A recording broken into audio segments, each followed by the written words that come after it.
Welcome back to Islam in its own words. In this video, we'll look at the issue of slavery in Islam. Slavery is deeply ingrained in Islam. It's explicitly supported in the Quran and Hadith, and was practiced openly by Muhammad and his companions.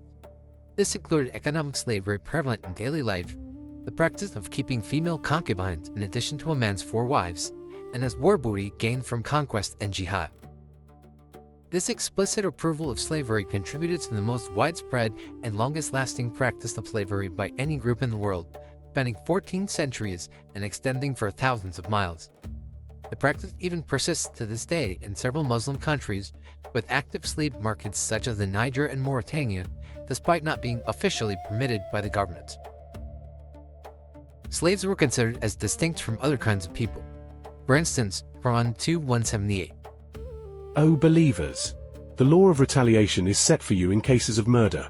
A free man for a free man, a slave for a slave, and a female for a female. But if the offender is pardoned by the victim's guardian, then blood money should be decided fairly and payment should be made courteously. This is a concession and a mercy from your Lord. But whoever transgresses after that will suffer a painful punishment. Muslims are allowed to keep, buy, and sell slaves, as seen for example in Ibn Majah 25:17. We used to sell our slave women and the mothers of our children, Ummahat al-Waldina, when the Prophet was still living among us, and we did not see anything wrong with that. Muhammad even bought and sold slaves himself, as in Bukhari 25:34. A man amongst us declared that his slave would be freed after his death. The Prophet called for that slave and sold him. The slave died the same year. On one occasion, Muhammad personally intervened to prevent the freeing of slaves that belonged to another man in Sahih Muslim 1668a. Imran b. Hussein reported that a person who had no other property, emancipated 6 slaves of his at the time of his death. Allah's messenger called for them and divided them into 3 sections, cast lots amongst them, and set 2 free and kept 4 in slavery, and he spoke severely of him. In Bukhari 25:92, Muhammad said his wife should have given her slave to her uncle rather than free her. The freed slave of Ibn Abbas, that Maimuna bint al-Harith told him that she manumitted a slave girl without taking the permission of the Prophet. On the day when it was her turn to be with the Prophet, she said, "Do you know, O Allah's messenger, that I have manumitted my slave girl?" He said, "Have you really?" She replied in the affirmative. He said, "You would have got more reward if you had given her, i.e. the slave girl, to one of your maternal uncles." Muhammad owned several slaves himself. For instance, one of his slaves, Middam, was killed by an arrow, but Muhammad said that he deserved it. Bukhari 42:34. When we conquered Khaybar, we gained neither gold nor silver as booty, but we gained cows, camels, goods and gardens. Then we departed with Allah's messenger to the valley of Al-Kira, and at that time Allah's messenger had a slave called Middam who had been presented to him by one of Banu ad-Dibab. While the slave was dismounting the saddle of Allah's messenger, an arrow, the thrower of which was unknown, came and hit him. The people said, "Congratulations to him for the martyrdom." Allah's apostle said, "No, by him in whose hand my soul is, the sheet of cloth which he had taken illegally on the day of Khaybar from the booty before the distribution of the booty, has become a flame of fire burning him." On hearing that, a man brought 1 or 2 leather straps of shoes to the Prophet and said, "These are things I took illegally." On that Allah's messenger said, "This is a strap, or these are 2 straps of fire." Among slaves, black slaves were worth half as much as Arab slaves. In Sahih Muslim 1602, Muhammad bought an Arab slave because he mistakenly thought he was a free person and was talking to him. He bought the Arab slave for 2 black slaves. There came a slave and pledged allegiance to Allah's apostle on migration. He did not know that he was a slave. Then there came his master and demanded him back, whereupon Allah's apostle said, "Sell him to me."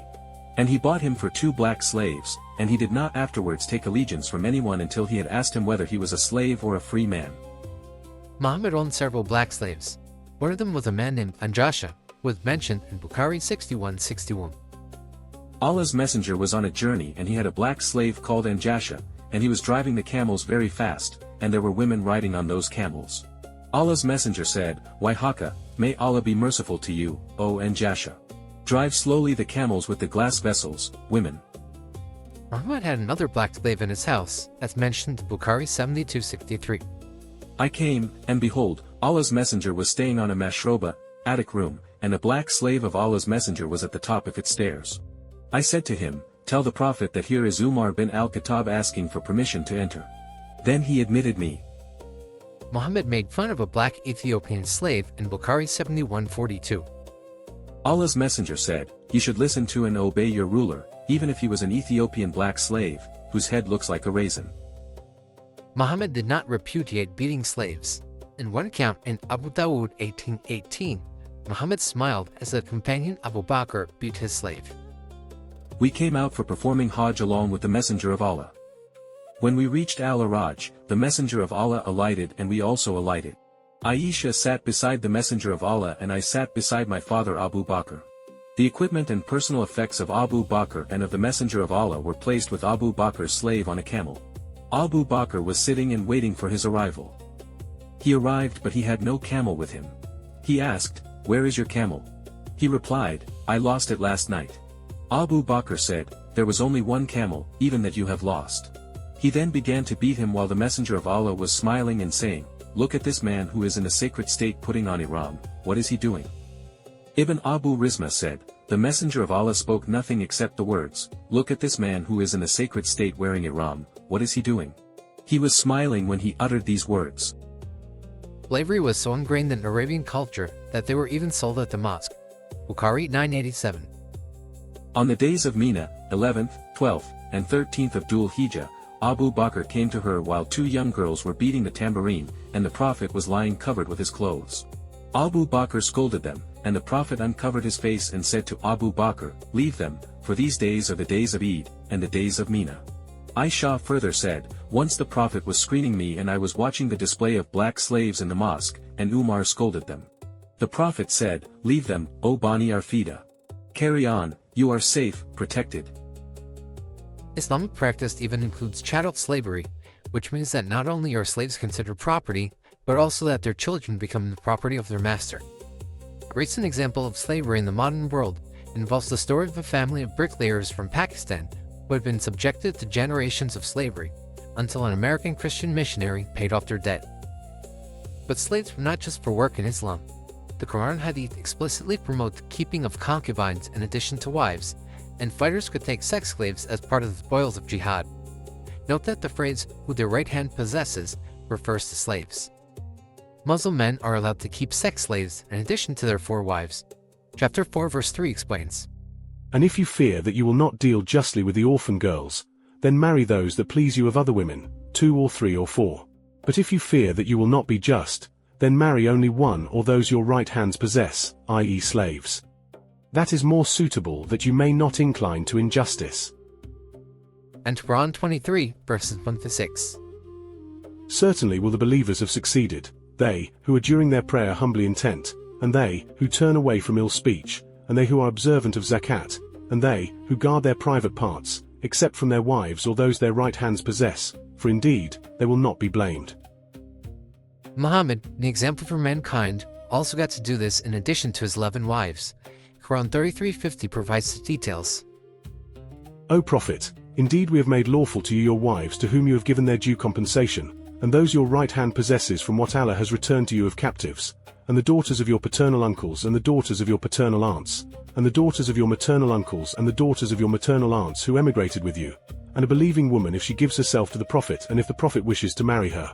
This is only for you, excluding the other believers.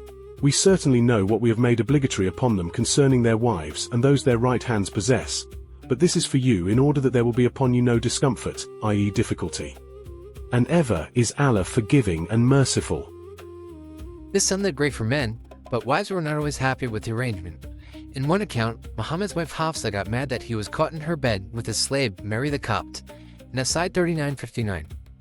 It was narrated from Anas, that the messenger of Allah had a female slave with whom he had intercourse, but Aisha and Hafsa would not leave him alone until he said that she was forbidden for him. Then Allah, the Mighty and Sublime, revealed, "O Prophet, why do you forbid for yourself that which Allah has allowed to you," until the end of the verse. The Quran verse referenced in the Hadith, chapter 66 verses 1-2, was revealed in response to this event. Allah tells Muhammad that he can break the promise he made to Hafsa because he didn't do anything wrong by having sex with his slave. O Prophet, why do you prohibit yourself from what Allah has made lawful for you, seeking the approval of your wives? And Allah is forgiving and merciful.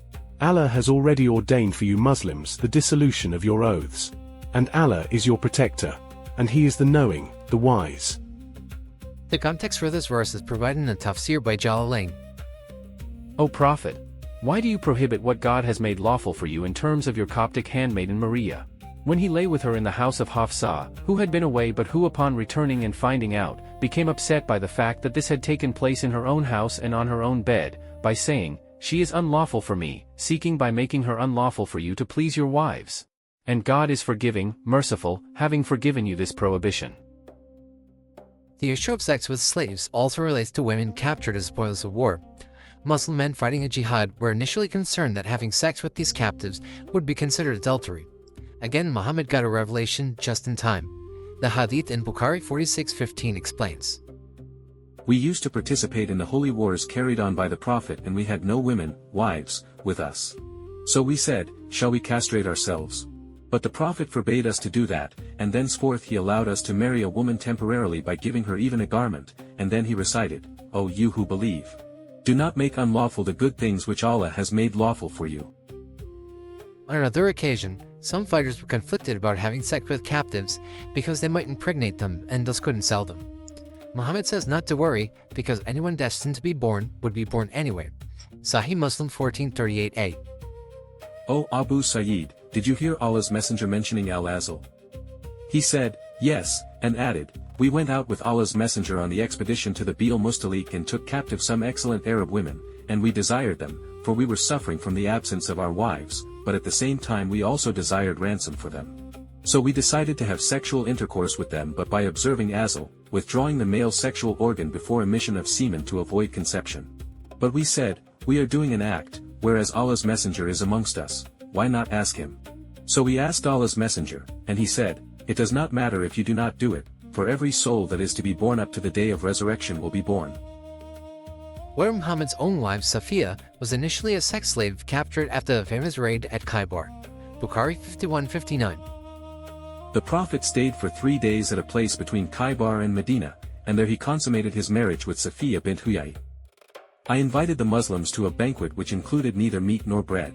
The Prophet ordered for the leather dining sheets to be spread, and then dates, dried yogurt and butter were provided over it, and that was the walima banquet of the Prophet. The Muslims asked whether Safiya would be considered as his wife or as a slave girl of what his right hands possessed. Then they said, if the Prophet screens her from the people, then she is the Prophet's wife, but if he does not screen her, then she is a slave girl. So when the Prophet proceeded, he made a place for her on the camel behind him and screened her from people. In this video, we've seen the many instances of how slavery was a common practice in the Islamic world and how the Quran and Hadith explicitly endorse it.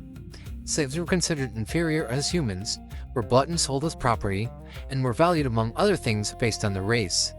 They could also be beaten without consequence, and in the case of women, could be forced into a life of sexual slavery. As with many other topics in Islam, this is something that is whitewashed in the mainstream and not widely known. Ironically, activists in the American civil rights movement in the latter half of the 20th century promoted Islam as a morally superior alternative to Christianity, which was presented as a religion for white people.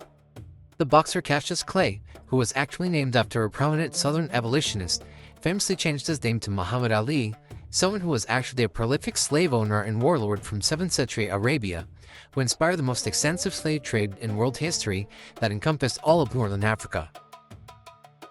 Finally, consider how the Quran declares that Muslims cannot have a relationship with God as his children, as in Christianity, but rather at best are mere slaves of Allah. Quran 1993. There is none in the heavens and the earth, but comes unto the most gracious Allah as a slave. Thanks for watching. This has been another episode of Islam in its own words. Check back soon for more. Also, don't forget to check the links in the description, including to the interactive reference tool for all the videos in this series.